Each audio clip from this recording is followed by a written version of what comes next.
was raised in a very conservative household. I married my ex-wife when we were only 21 and had our daughter and son immediately. 3 years ago, my daughter said she was dating a black dude. I was vehemently against it and told her she wasn't allowed to date him. She didn't listen and her mother was on her side. We had lots of arguments and I disowned her, which caused a rift in my marriage, and I asked my ex-wife to choose between her and me. She told me that she chose her. I packed my bag that day and left. My friends stopped talking to me, and so did my co-workers. I was like, screw it, I'm done. I got divorced and moved to another state, leaving all behind. Then I met my current girlfriend.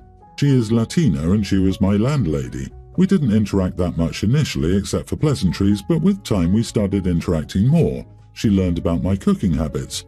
Basically, I don't know how to cook. I never learned. My ex used to do it. So when I found myself single, I tried to cook some chicken breast and it turned into rubber. So I looked on the internet for what to do and they told me to make soup. That's what I've been doing for the past few years. I just make chicken soup with lots of veggies and put rice in it. There's no way I could mess it up. So when she learned about that, she invited me to have a real dinner with her. She is an exceptional cook. That's when I started falling for her and we started dating soon after. So I've gone through a great transformation in how I think. So a month ago I decided to contact my daughter to tell her that I was sorry and I wish her a happy life. I wrote that I had no say in whether she wanted to meet me, but if she wanted, I wanted to start over. She called me and started crying. She's 7 months pregnant and the dude left her. She's going to be a single mother. I consoled her and we started talking. I drove her to where I lived and she met my girlfriend. They liked each other very much. When my ex came to know of it, she lost her crap, told me I was a hypocrite and that I'd destroyed our marriage. She's also mad at our daughter for talking to me. She said she sacrificed her marriage to support her. No one can really blame my daughter for how she's feeling. I was technically right about the dude for the wrong reasons. Ex is telling me that if I've changed my mind about race thing, then I should come back to her, but I love my girlfriend. I don't think I'm wrong here. Yes, you are completely the idiot. Let's recap. You destroyed your relationship with your daughter over racism and then have a BS ultimatum to your wife of having to choose between her daughter or her husband. A totally crappy decision no matter who she chooses, because she either loses her husband and marriage or loses her only daughter. The only silver lining is that choosing her daughter was morally correct, but that was no solace given what she lost. Following that, you leave and move to another state where a girl just cooks you a meal and boom. Do you see the error of your ways? Like, couldn't you have done that with literally anyone else? Did everyone abandoning you not register as maybe I'm the bad guy? Nope, it took a brown woman serving you to figure out you're a total idiot. You may have been right about the guy your daughter dated being crap, but you'll know better. Do better, OP. That poor woman, the ex will never forgive him or get over it, and she's probably going to hold it against the daughter too. She said to OP if he changed his mind about race, he should come back to her. So she's not over OP if she thinks he should return to her because of this. To see him doing the very thing that destroyed their marriage has to be like a knife to the heart, even if she didn't care, and clearly she still does. I think the ex-wife is a lost cause. I hope she doesn't poison the daughter against him. Well, you can't go back, but you need to be apologetic with every step you take for a long, long time, because your behavior caused turmoil in 3 lives. I hope you understand that you did something bad, and now there's a problem. There's no who's right or wrong here. Be there for your daughter and her child, support them, and book an appointment with a therapist. I'm telling you, it will definitely help. Also, you should give an apology to your ex and tell her it's in the past and be humble. My buddy Jack was married and had a kid during that marriage. As the kid grew older, things got increasingly weird because the kid started looking less and less like him. One day, someone made too many jokes about the kid being adopted and Jack snapped. He used one of those mail-in DNA test kits and Jack wasn't the father. He went to his doctor and got the same result. They divorced and he was stuck with child support and alimony because the kid was born in a marriage and was now a tween. He's refused to see either of them since. Jack had a successful business, but when the global issue hit, it suffered over a 90% drop in revenue. We live in a state with one of the first lockdowns and one of the last to lift it.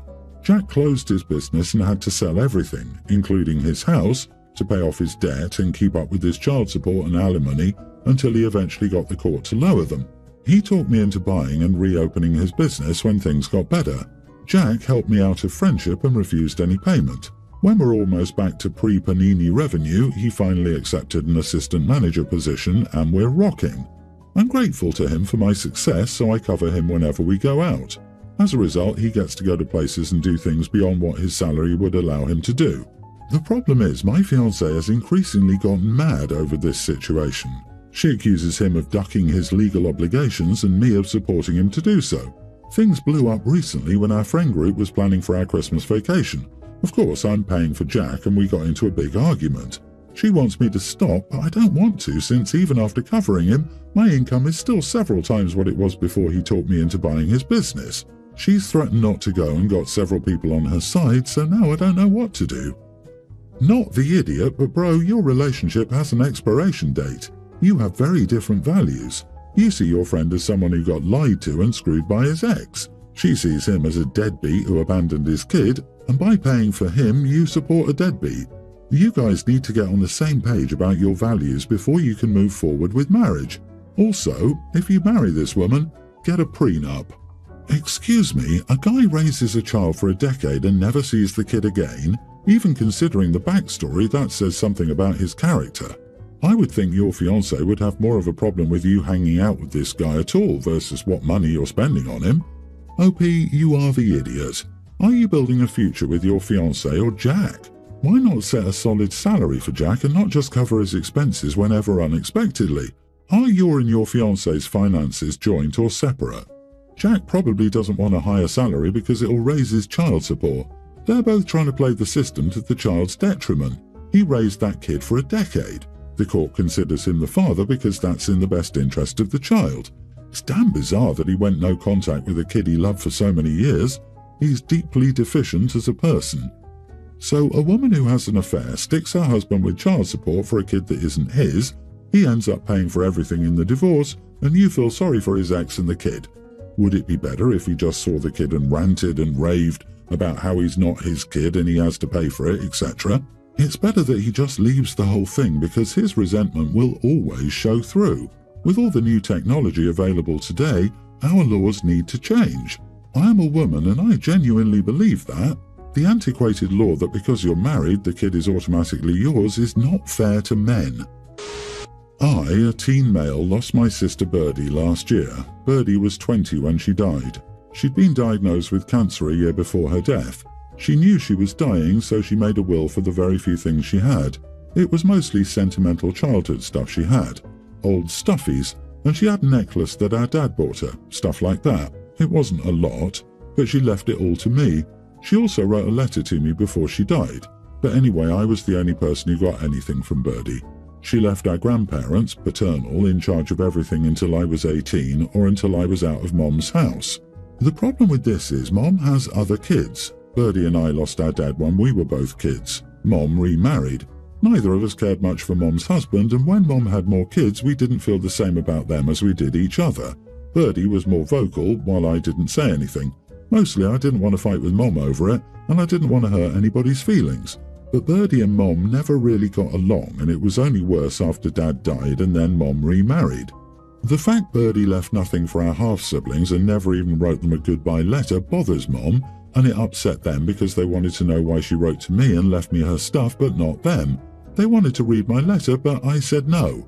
It became a fight with Mom then, and she wanted to know why Birdie left the rest of the family nothing, and why, even when she knew she was dying, she couldn't find a way to embrace the other kids enough to give them something.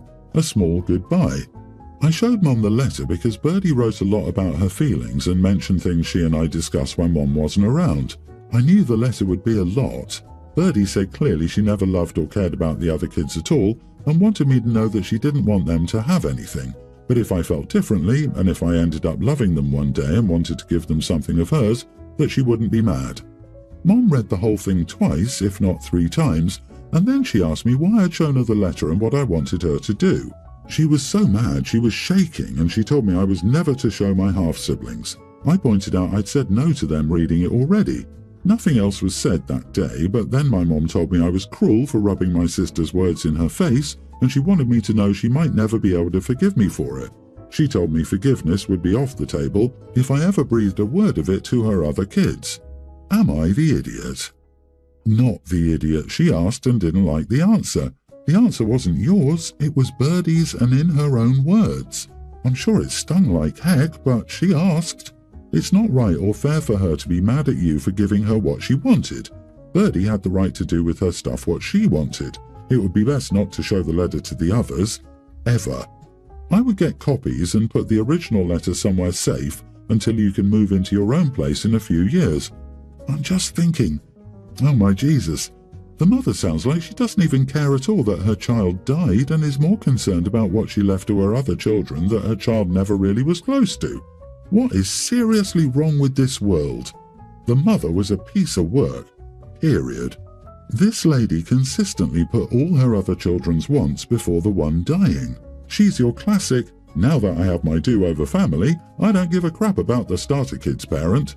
The OP is not the idiot. I'm very sorry for the loss. I, 25 male, blew up on my sister's 21 boyfriend, 24, after months of him constantly bragging about his Tesla. I met him a few months ago and it seemed like his entire personality was his Tesla.